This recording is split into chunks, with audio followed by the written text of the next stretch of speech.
ದಕ್ಷಿಣ ಕನ್ನಡ ಜಿಲ್ಲಾ ಕೇಂದ್ರ ಸಹಕಾರಿ ಬ್ಯಾಂಕ್ನ ವತಿಯಿಂದ ದಕ್ಷಿಣ ಕನ್ನಡ ಜಿಲ್ಲಾ ಕಾರ್ಯನಿರತ ಪತ್ರಕರ್ತರ ಸಂಘದ ಸದಸ್ಯರಿಗೆ ಆಹಾರ ಸಾಮಗ್ರಿಗಳ ಕಿಟ್ ವಿತರಣಾ ಕಾರ್ಯಕ್ರಮವು ಮಂಗಳೂರಿನ ಪ್ರೆಸ್ ಕ್ಲಬ್ನಲ್ಲಿ ನಡೆಯಿತು. ದಕ್ಷಿಣ ಕನ್ನಡ ಜಿಲ್ಲಾ ಉಸ್ತುವಾರಿ ಸಚಿವ ಕೋಟ ಶ್ರೀನಿವಾಸ್ ಪೂಜಾರಿ ಅವರು ಆಹಾರ ಸಾಮಗ್ರಿಗಳ ಕಿಟ್ ಅನ್ನು ವಿತರಿಸಿದರು. ಈ ಸಂದರ್ಭ ಮಾತನಾಡಿದ ಎಸ್ಸಿಡಿಸಿಸಿ ಬ್ಯಾಂಕ್ನ ಅಧ್ಯಕ್ಷರಾದ ಡಾಕ್ಟರ್ ಎನ್ ರಾಜೇಂದ್ರ ಕುಮಾರ್ ಅವರು ಯಾವುದೇ ಸಂದರ್ಭದಲ್ಲಿ ಅಗತ್ಯ ನೆರವು ನೀಡಲು ಸಿದ್ಧ ಎಂದು ಹೇಳಿದರು.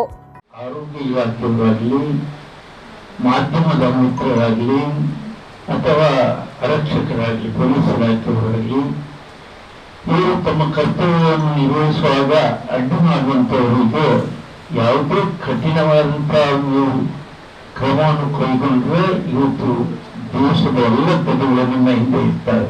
ಯಾಕೆಂದ್ರೆ ಇದನ್ನು ಉಳಿಸುವುದು ನಮ್ಮೆಲ್ಲರ ಕರ್ತವ್ಯ.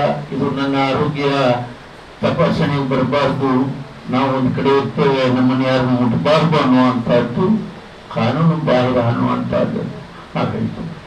ನಮ್ಮ ಆರೋಗ್ಯದ ರಕ್ಷಣೆಗೋಸ್ಕರ ಇವರೆಲ್ಲ ಕೆಲಸ ಮಾಡ್ತಾ ಇದ್ದಾರೆ. ಈ ಇಲಾಖೆ, ಆರೋಗ್ಯ ಇಲಾಖೆ ಇರ್ಬೋದು, ನಮ್ಮ ಆಶಾ ಕಾರ್ಯಕರ್ತರಿರ್ಬೋದು ಮತ್ತು ಕಾನೂನನ್ನು ಸರಿಪಡಿಸಿಕೊಳ್ತಾರೆ ಆರಕ್ಷಕರು ಇರ್ಬೋದು, ಇವರಿಗೆಲ್ಲ ನಾವು ಸಹಕಾರವನ್ನು ನೀಡಿ ಅವರ ಕೆಲಸವನ್ನು ನಿರಂತರವಾಗಿ ಮಾಡಲಿಕ್ಕೆ ಅದನ್ನು ಸುಗಮವಾಗಿ ಮಾಡಿಕೊಳ್ಬೇಕಾಗಿದೆ.